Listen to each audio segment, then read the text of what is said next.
বঞ্চিত হয়েছে তা আপনারা দেশের মানুষ আপনারা খুব ভালো করে জানেন।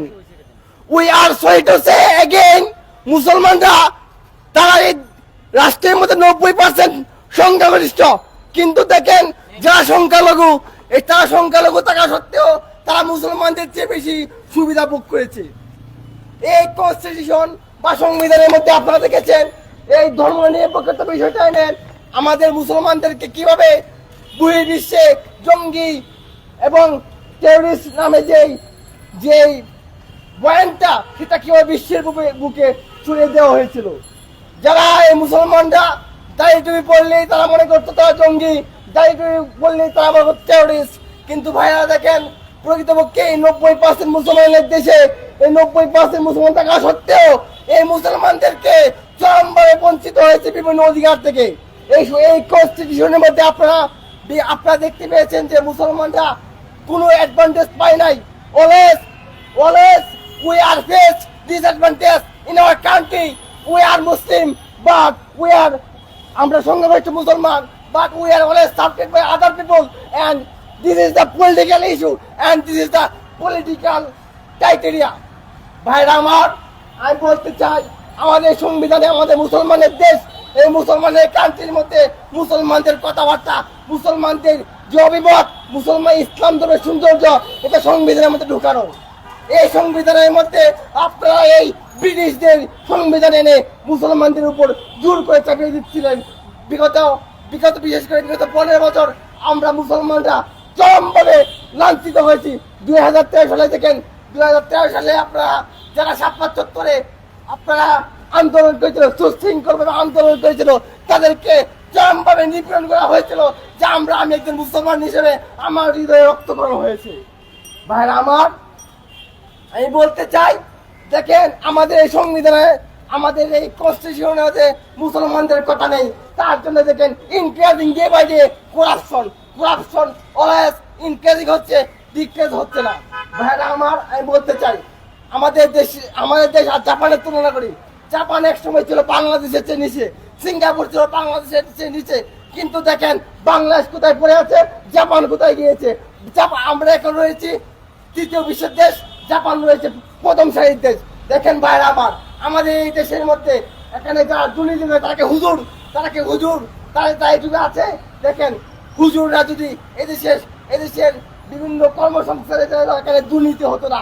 দেখেন হুজুররা নেই, ইসলামের কথাবার্তা নেই, সেই জন্য ইসলাম বিরোধীরা এখানে ক্ষমতায় গিয়ে দেশটার মধ্যে দুর্নীতি চেয়ে গেছে। এখানে ইসলামের কথা বললে আপনার বলতে জঙ্গি, ইসলামের কথা বললে আপনার বলতে টেররিস্ট। আমি বলতে চাই এই সংবিধানের মধ্যে আমাদের 90% মুসলমান, 90% মুসলমান দেশের মধ্যে মুসলমানদের অভিমত, মুসলমানদের ওপিনিয়ন আমরা যুক্ত করতে চাই। যারা ক্ষমতায় আছেন তাদেরকে বলে দিতে চাই 90% মুসলমান দেশে মুসলমানদের রক্তকরণ মুসলমানরা সহ্য করবে না। তাই বলতে চাই এই টেররিস্ট, আপনার এই কথাবার্তা আমাদেরকে মুসলমানদেরকে অ্যাটাক না লাগে, মুসলমানদের কথাবার্তা এখানে অ্যাড করেন। ভাইরা আমার, আমি বলতে চাই যে এই ধর্ম নিরপেক্ষতা বিষয়টা এটা আমাদেরকে ধর্মহীনতা থেকে ছেড়ে দিচ্ছে, যা আপনারা প্রত্যক্ষ করছেন। ধন্যবাদ সবাইকে। এই মুহূর্তে আপনার সামনে এই বক্তব্য নিয়ে আসছেন ভাই মোহাম্মদ আজহারুল ইসলাম। আলহামদুলিল্লাহ ওয়া কাফা ওয়া সালামুন আলা ইবাদিহিল্লাযিনা ইসতাফা আম্মা বাদ।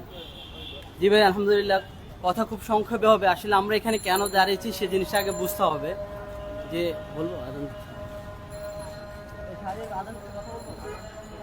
আজান দিচ্ছে একটু।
ভাই আলহামদুলিল্লাহ, যে কথা আমরা বলছিলাম আসলে আমরা এখানে কেন আসছি সেটা আগে বুঝতে হবে।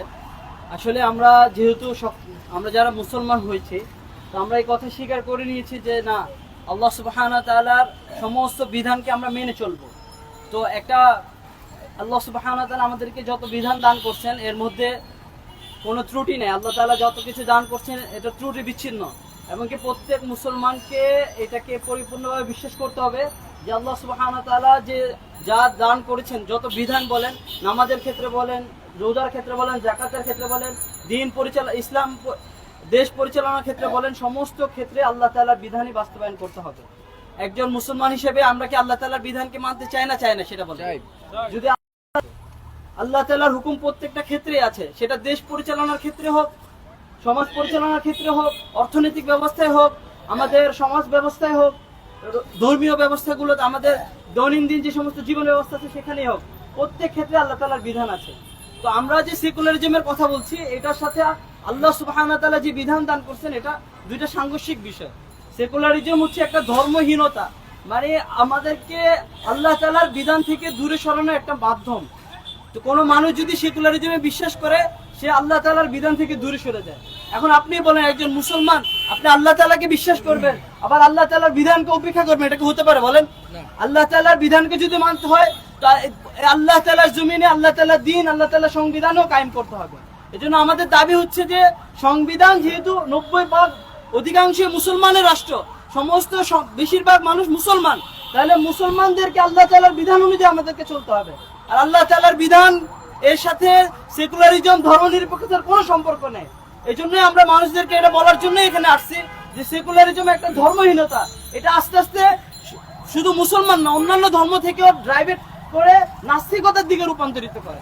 আমরা কি নাস্তিকতাকে প্রমোট করতেছি আমাদের দেশে বলেন? আমরা চাই আল্লাহ তাআলার জমিনে আল্লাহ তাআলার বিধানই বাস্তবায়ন হোক, এবং কি সংবিধান থেকে এই ধর্মনিরপেক্ষতা, সেকুলারিজমের এই বিস্ফোর, এটা যেন সংবিধান থেকে দূর হয়। এটা যদি দূর হয় তাহলে অর্থনৈতিক ব্যবস্থা থেকে সুদ ভিত্তিক অর্থনৈতিক ব্যবস্থা দূর হবে। এটা দূর হলে সমাজভিত্তিক ব্যবস্থা থেকে গণতন্ত্র, সমাজতন্ত্র, সেকুলারিজমের সমস্ত বিস্ফোরা যেগুলো ইসলামের সাথে সাংঘর্ষিক, এগুলো সব দূর হবে। এই জন্য আমরা ইনিশিয়েটিভ নিয়েছি, দায়িত্ব নিয়েছি কিছু অগ্রগামী, যে আমরা সেকুলারিজমকে বাদ দেওয়ার জন্য, ধর্মনিরপেক্ষ থেকে, ইসলাম থেকে বাদ দেওয়ার জন্য, রাষ্ট্র থেকে বাদ দেওয়ার জন্য আমরা চেষ্টা করবো ইনশাআল্লাহ। এই দাবি আমরা উপস্থাপন করছি। ভাই এখানে কথা না বলে, সব জাতিগত মানুষের অধিকার আছে। ধন্যবাদ প্রিয় ভাইকে। ভাই আমাদেরকে কি বোঝাতে চেয়েছিলেন ভাইরা আমার, যে এই ইসলামের কথা, ইসলামের সংবিধান যদি এদেশে প্রচলিত হয়, এদেশের মধ্যে কোনো দুর্নীতি থাকবে না। ইসলামের মধ্যে বলা হয়েছে সুদ, ঘুষ হারাম। ইসলাম যেমন আপনাকে নামাজ শেখাবে, ইসলাম ঠিক তেমনি ভাবে আপনাকে রাষ্ট্র কিভাবে পরিচালনা করবে, ইসলাম আপনাকে তা শেখাবে। ভাইরা আমার, ইসলাম আপনাকে কখনোই দুর্নীতি শিখাবে না। ইসলাম চেষ্টা করবে always to remove corruption in our country. ধন্যবাদ প্রিয় ভাই। এই মুহূর্তে আপনার সামনে কথা নিয়ে আসছেন নুরুল্লাহ ভাই, ঢাকা বিশ্ববিদ্যালয়।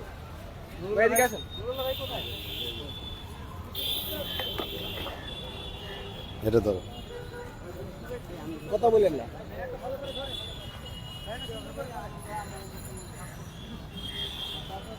বিসমিল্লাহির রহমানির রহিম।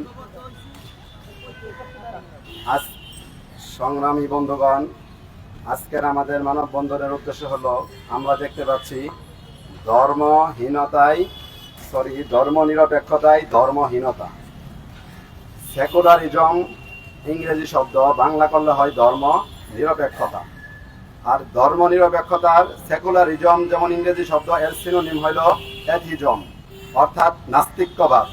তার মানে হলো ধর্মনিরপেক্ষতায় ধর্মহীনতা, অর্থাৎ নাস্তিক্যবাদ।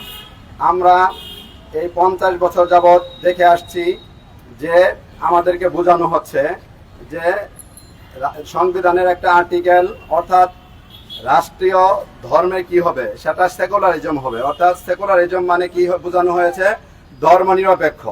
এই দেশে সবাই যার যার মতো করে ধর্ম পালন করবে, কারোর ধর্মে কেউ আঘাত করবে না, ছোট করবে না, এই ধরনের কিছুই আমরা বুঝে আসছি। কিন্তু আমরা যখন স্টাডি করতে গেলাম, ঢাকা বিশ্ববিদ্যালয়ে একজন মেধাবী এবং মেধাবী স্টুডেন্ট সহ এবং বিভিন্ন ইউনিভার্সিটিতে এটা স্টাডি করা হলো। গোত্র ধর্মের মানুষ আমরা এখানে বসবাস করি। যেহেতু বাংলাদেশে জুলাই বিপ্লব সংঘটিত হয়েছে বৈষম্যের বিরুদ্ধে, তো আমরা এখানে কোন ধর্ম জাতি যেন বৈষম্য যুক্ত থাকে এটা আর আমরা চাই না। আমরা একটি বৈষম্যহীন সুন্দর বাংলাদেশ চাই। এই জন্য আমাদের করণীয় কি, যেহেতু সকল ক্ষেত্রে সংস্কার চলছে, আমরা সকলে জানি যে আমাদের বাংলাদেশের সংবিধানও সংস্কার করার জন্য কমিশন গঠন করা হয়েছে। এই কমিশনে এবং কি কমিশনদের পক্ষ থেকে বাংলাদেশের জনগণের কাছে মতামত চাওয়া হয়েছে যে কিভাবে সংবিধান প্রণয়ন করা হবে, এবং জনগণের মতামতের ভিত্তিতে তারা বলেছেন সংবিধান প্রণয়ন করবেন। আমি তাদের কাছে এই কথাকে সাধুবাদ জানাই এবং একইভাবে আহ্বান জানাই যে প্রত্যেকটা মানুষের বা এদেশের জনগণের সেন্টিমেন্ট বুঝে জনগণের মতামতের ভিত্তিতেই যেন এই সংবিধান আবার নতুন করে প্রণয়ন হয়।